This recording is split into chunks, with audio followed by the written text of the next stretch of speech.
తెలుగు వారి number 1 choice Telugu matrimony. Gopinath family political circus ఇప్పుడు hot topic గా మారిపోయింది. ఫిర్యాదుల పరంపర ఓవైపు, మీడియా సమావేశాలు మరోవైపు. ఎన్నికలు సమీపించిన వేళ ఇలా కుటుంబంలో చిచ్చు రచ్చకెక్కింది. మాగంటి గోపీనాథ్ కుటుంబం రచ్చ ఇప్పుడు చర్చనీయాంశంగా మారింది. పోలింగ్ గడువు దగ్గర పడుతూ ఉండడంతో ఇది మరింత తీవ్రమైంది. ఎంఆర్ఓ కార్యాలయానికి మాగంటి గోపి తల్లి వెళ్లి ఫిర్యాదు చేయడం నుంచి వివాదం చినికి గాలివానలా తయారైంది. మాగంటి గోపీనాథ్ మొదటి భార్య, పిల్లలు అసలైన వారసులం మేము అంటూ ఫిర్యాదులు చేశారు.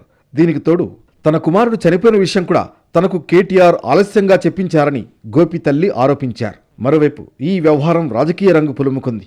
ప్రభుత్వం గోపి మరణంపై విచారణ జరిపించాలని డిమాండ్ చేశారు కేంద్ర మంత్రి బండి సంజయ్. గోపి మృతిపై నెల రోజుల క్రితమే ఫిర్యాదు చేసినా ఎందుకు పట్టించుకోవడం లేదని ప్రశ్నించారు. సైబర్ క్రైమ్ కాంప్లైంట్ నెల రోజుల ఇంతవరకు దీని మీద విచారణ జరగలేదు. నీకు కాంప్లైంట్ కావాలంటున్నావు కదా, కాంప్లైంట్ కాపీ నా దగ్గర ఉంది. నీ దగ్గర ఇంటెలిజెన్స్ లేకుంటే, నీకు సమాచారం లేకుంటే కాంప్లైంట్ కాపీ నా దగ్గర ఉంది. 2 ఓటర్ల అధికారులు నా దగ్గర ఉన్నాయి.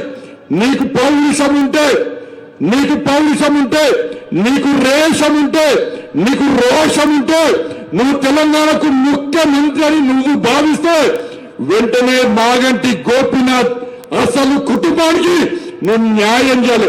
ఎంత బాధిస్తాక అసలు భార్య పక్క వేయండక ఏడ్చిందక నేను సత్పరం చెప్తున్నారు సార్, నాకు మెంటల్ టార్చర్ అవుతుంది సార్.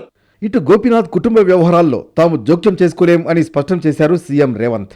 ఆరోపణలపై ఫిర్యాదు వస్తే పోలీసులు కేసు నమోదు చేసి విచారణ మొదలు పెడతారన్నారు ఆయన.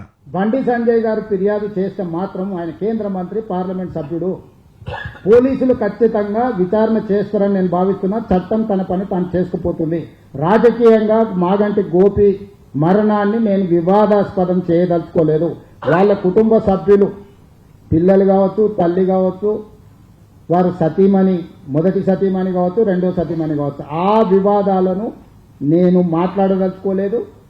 అట్లాంటి విషయాలలో నేను విజ్ఞత ప్రదర్శించదలుచుకున్న నా వివాదంలోకి నన్ను లాగకండి. మొత్తానికి జూబ్లీహిల్స్ పోలింగ్ దగ్గర పడుతున్న వేళ మాగంటి ఇంట్లో రచ్చ హాట్ టాపిక్ అయిపోయింది. ఇది ఎటు వెళుతుందన్నది చూడాలి.